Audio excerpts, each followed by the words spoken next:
Tap on Settings. Tap on General.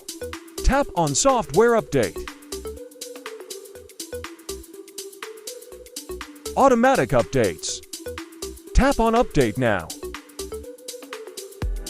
Enter your passcode.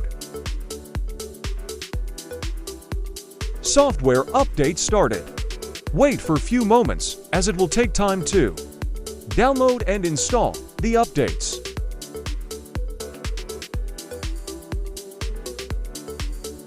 The iPhone will be restart after the updates.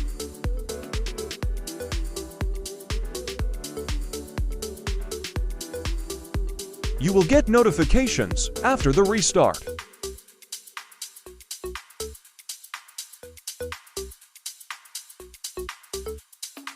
Now check the updated version.